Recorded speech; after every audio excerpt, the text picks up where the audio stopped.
कर्म का फल। एक लड़की थी, वह बड़ी सुंदर थी। शरीर उसका पतला था, रंग गोरा था, मुखड़ा गोल था, बड़ी बड़ी आंखें कटी हुई अंबियों जैसी थी, लंबे लंबे काले काले बाल थे। वह बड़ा मीठा बोलती थी। धीरे धीरे वह बड़ी हो गई। उसके पिता ने कुल के पुरोहित तथा नाई से वर की खोज करने को कहा। उन दोनों ने मिलकर एक वर तलाश किया। न लड़की ने होने वाले दूल्हे को देखा, न दूल्हे ने होने वाली दुल्हन को। धूमधाम से उनका विवाह हो गया। जब पहली बार लड़की ने पति को देखा तो उसकी बदसूरत शकल को देखकर वह बड़ी दुखी हुई। इसके विपरीत लड़का सुंदर लड़की को देखकर फूला ना समाया।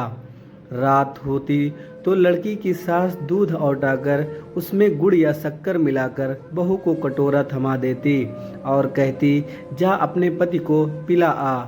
वह कटोरा हाथ में लेकर पति के पास जाती और बिना कुछ बोले चुपचाप खड़ी हो जाती।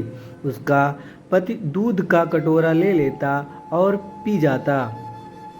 इस तरह कई दिन बीत गए। हर रोज ऐसे ही होता। एक दिन उसका पति सोचने लगा, आखिर यह बोलती क्यों नहीं। उसने निश्चय किया कि आज इसे बुलवाए बिना मानूंगा नहीं, जब तक यह कहेगी नहीं कि लो दूध पी लो, मैं इसके हाथ से कटोरा नहीं लूँगा। उस दिन रात को जब वह दूध लेकर उसके पास खड़ी हुई तो वह चुपचाप लेटा रहा। उसने कटोरा नहीं थामा। पत्नी भी कटोरे को हाथ में पकड़े खड़ी रही, कुछ बोली नहीं। बेचारी सारी रात खड़ी रही, मगर उसने मुंह नहीं खोला। उस हठीले आदमी ने भी दूध का कटोरा नहीं लिया। सुबह होने को हुई तो पति ने सोचा, इस बेचारी ने मेरे लिए कितना कष्ट सहा। यह मेरे साथ रहकर प्रसन्न नहीं है। इसे अपने पास रखना इसके साथ घोर अन्याय करना है। इसके बाद वह उसे उसके पीहर छोड़ आया। बेचारी वहाँ भी प्रसन्न कैसे रहती, वह मन ही मन कुढ़ती। वह घुटकर मरने लगी। उसे कोई बीमारी न थी, वह बाहर से एकदम ठीक लगती थी। माता पिता को उसके विचित्र रोग की चिंता होने लगी। वे बहुत से वैद्य और ज्योतिषियों के पास गए, पर किसी की समझ में उसका रोग नहीं आया। अंत में एक बड़े ज्योतिषी ने लड़की के रंग रूप और चाल ढाल को देखकर असली बात जान ली। उसने उसके हाथ की रेखाएं देखी।